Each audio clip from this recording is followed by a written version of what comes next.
इनके खिलाफ तो 1994 से मुकदमे ही मुकदमे हैं, 34, 35, 40 के करीब मुकदमे हैं। तो ऐसे व्यक्ति को बेल किस प्रकार से दी जा सकती है? हम लोग कोशिश यही करेंगे इनकी ज़मानत ना हो, क्योंकि इनके जो दूसरे को एक्यूज्ड है, जो इनके स्वामी हैं, जो भी हैं वो नरसिंहानंद सरस्वती जो हैं, वो उनको बेल क्योंकि मिल गई है बिना कंडीशंस के, तो वो पूरी तूफान बदतमीजी दोबारा कर रहे हैं। उससे बड़ी बड़ी धमकियां, उससे बड़े बड़े अपराध वो जेल से बेल मिलने के बाद कर रहे हैं। मैं समझता हूँ मस्जिदों में भी नमाज नहीं पढ़ी जाएगी जब तक हमारे जो कायद हैं, जो अपने आप को मुस्लिम कायद समझते हैं, वो अब ईमान पे वापस नहीं आएंगे। उनका ईमान कमज़ोर हो गया है, वो पीसफुल प्रोटेस्ट करने को तैयार नहीं है अपने अपने एसी कमरों में और अपनी अपनी बड़ी गाड़ियों में, और जो वो लजीज खाने खाते हैं और जो दूसरी ऐशो अय्याशी करते हैं उसमें मुलविस रहेंगे, तो मस्जिदों में भी नमाज़ पढ़नी दूभर हो जाएगी।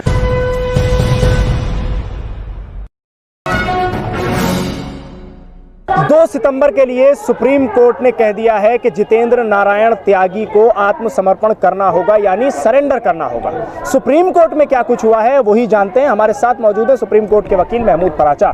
पराचा साहब, क्या हुआ है कल सुप्रीम कोर्ट में, सबसे पहले तो ये बताइए। देखिए, वहाँ पे ये बात उठी थी कि इसके खिलाफ जो ये व्यक्ति हैं, इनके खिलाफ, जिनका मैं नाम नहीं लेता हूँ, इनके खिलाफ तो 1994 से मुकदमे ही मुकदमे हैं, 34, 35, 40 के करीब मुकदमे हैं। तो ऐसे व्यक्ति को बेल किस प्रकार से दी जा सकती है? दूसरा ये कि जो इनके वकील थे उन्होंने ये कहा कि जी वो बीमार हैं, ये हैं, वो हैं, तो उसके लिए ये कहा गया कि ये 51 साल के हैं, बीमारी का इलाज तो जेल में भी हो सकता है। और मेरिट्स पे जहाँ तक बात है उसके लिए यही बात सामने आई, और हमने ये कहा, जो इन्होंने ये बात भी कही है, जो उसका हमें मौका मिले बताने का कि ये सच एफिडेविट लगाया है कि ये बाकी सारे केसेस में जो हैं बरी हो चुके हैं, या चार्जशीट ही फाइल नहीं हुई है, तो चार्जशीट फाइल नहीं हुई तो किन वजह से नहीं हुई, उस पर हमें मौका दिया जाए। मैं कंप्लेनेंट का काउंसिल हूँ इसमें, तो मुझे उसका मौका मिला है कि हम एफिडेविट फाइल करें, लेकिन कोर्ट ने सख्ती से ये बोला है कि किसी भी हालत में इनको अब सरेंडर करना पड़ेगा, क्योंकि इनकी ये सारी जो जिस वजह से हमने मेडिकल ग्राउंड पे जो 3 महीने की छूट दी थी वो अब हम नहीं देंगे। यानी ये माना जाए कि अब सुप्रीम कोर्ट का जो शिकंजा है वो वसीम उर्फ जितेंद्र त्यागी पर कस रहा है। अभी तो जेल जाना पड़ रहा है, और जितने इनके पर मुकदमे हैं, अगर उसमें कार्रवाई ठीक से की जाएगी आगे, तो मुझे नहीं लगता कि वो बहुत लंबे समय तक जेल से बाहर आ पाएंगे। तो ये कब तक के लिए अभी माना जाए कि जो 2 सितंबर को ये जेल जाएंगे, तो कब तक के लिए जाएंगे, और अगर सरेंडर नहीं करते हैं तो क्या होगा? इस प्रकार सरेंडर नहीं होते तो फिर ये इनके पास वारंट इशू होंगे, नॉन अवेलेबल वारंट इशू होंगे, कुर्की होगी, जब्ती होगी, और अगर सरेंडर कर देंगे तो फिर अगले फ्राइडे को, उससे अगला फ्राइडे जो आ रहा है उसको बहस होगी। हम लोग कोशिश यही करेंगे इनकी ज़मानत ना हो, क्योंकि इनके जो दूसरे को एक्यूज्ड है, जो इनके स्वामी हैं, जो भी हैं वो नरसिंहानंद सरस्वती जो हैं, वो उनको बेल क्योंकि मिल गई है बिना कंडीशंस के, तो वो पूरी तूफान बदतमीजी दोबारा कर रहे हैं। उससे बड़ी बड़ी धमकियां, उससे बड़े बड़े अपराध वो जेल से बेल मिलने के बाद कर रहे हैं। तो ये सब चीज़ें हम कोर्ट, उनकी भी बेल कैंसिल करानी चाहिए मेरे ख्याल से। तो हो पाएगी बेल कैंसिल? अगर लोग कोशिश करेंगे तो होगी ना। ये तो जो क्लाइंट्स हैं उनको इस बात पे ध्यान देना चाहिए। तो जिस तरह जो क्लाइंट आपके पास आए और वसीम जितेंद्र त्यागी की कैंसिल हुई और अब उनकी जो है वो सरेंडर करने को कहा गया, तो ऐसे ही नरसिंहानंद सरस्वती के साथ हो सकता है? अगर क्लाइंट्स हमें आ रहे इस बात से हमें एंगेज करेंगे तो हम जरूर कार्रवाई करेंगे। एक आखिरी सवाल, मुरादाबाद में जो 26 लोगों को पर FIR दर्ज हुई है घर में सामूहिक नमाज पढ़ने को लेकर, उस पर जानना चाह रहा हूँ कि क्या अब घरों में नमाज नहीं पढ़ी जा सकती?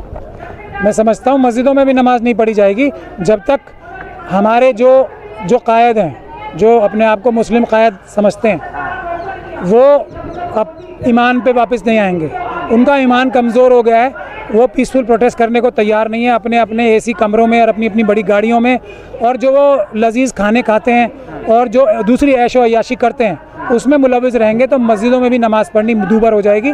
और ये सिर्फ मुस्लिम कम्युनिटी के साथ नहीं होगा, ये तो हमसे ज़्यादा शेड्यूल ट्राइब कम्युनिटी के साथ आज हो रहा है। आज ये देख ही रहे हैं सिखों के साथ क्या अत्याचार हो रहे हैं, लेकिन हमारी कम्युनिटी के जो लीडर्स हैं वो सबसे ज़्यादा, उनके पास लोग भी, फॉलोअर्स भी सबसे ज़्यादा हैं, उनके पास मुनज़्ज़म तौर पे तंजीम भी सबसे बड़ी है। तो सबसे बड़ी गलती मैं अपने मुस्लिम कम्युनिटी के लीडर्स की मानता हूँ, जो ईमान बेचकर, डर के मारे या लालच में आज मनुवादियों की गोद में जा बैठे हैं, उनके गुलाम बन गए, उनकी गलती मानता हूँ। पुलिस किस धरती पर चल रही है? जिस तरह मनुवादी मानसिकता जो है वो इस्लाम से, सिखिज़म से, क्रिश्चियनिटी से और किसी भी बौद्धिज़्म से, जो इंसान के बराबर की संदेश देते हैं धर्म, उनसे नफरत करती है, उनसे चिढ़ती है।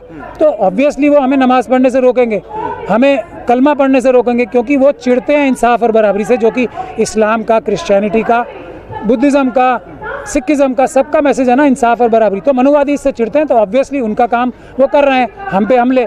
हमारे लोग जो हैं वो जो उनसे डर के या लालच में उनसे मिल गए, उनकी गलती ढूंढनी चाहिए। घरों में तो पूजा भी होती है फिर, वो मनुवादी मानसिकता की हर चीज़ होगी। तो अगर कोई मुसलमान जाए और FIR दर्ज कराए तो फिर नहीं, लीडर दर्ज नहीं होगी, वो अकेला जाएगा तो उसको दबा लेंगे। आज आम मुसलमान तो और आम सिख, क्रिश्चियन, बौद्ध, SC ST OBC के लोग बहादुर हैं, उनके लीडर्स जो हैं गड़बड़ कर रहे हैं। सबसे ज़्यादा गड़बड़ हमारे अपने कायद कर रहे हैं। शुक्रिया महमूद पराचा साहब बातचीत करने के लिए। हमारे साथ सुप्रीम कोर्ट के वकील महमूद पराचा इस वक्त मौजूद थे। उन्होंने साफ लफ्जों में कहा है कि सबसे पहले तो जितेंद्र नारायण त्यागी और उसके साथ साथ इस वक्त नरसिंहानंद सरस्वती, उनके क्लाइंट भी महमूद पराचा के पास पहुंचे और जाकर महमूद पराचा से मिलें और कहें कि उनकी भी बेल कैंसिल करानी होगी। और उसी के साथ महमूद पराचा ने जिस तरह से साफ तौर पर मुरादाबाद में 26 लोगों पर हुई FIR को लेकर कहा है कि नमाज पढ़ने को लेकर जो मुद्दा बनाया गया है उसमें कायदीन की गलती है, जो क़यादत है वो कमज़ोर नज़र आ रही है, जैसा कि हमेशा महमूद पराचा कहते हैं।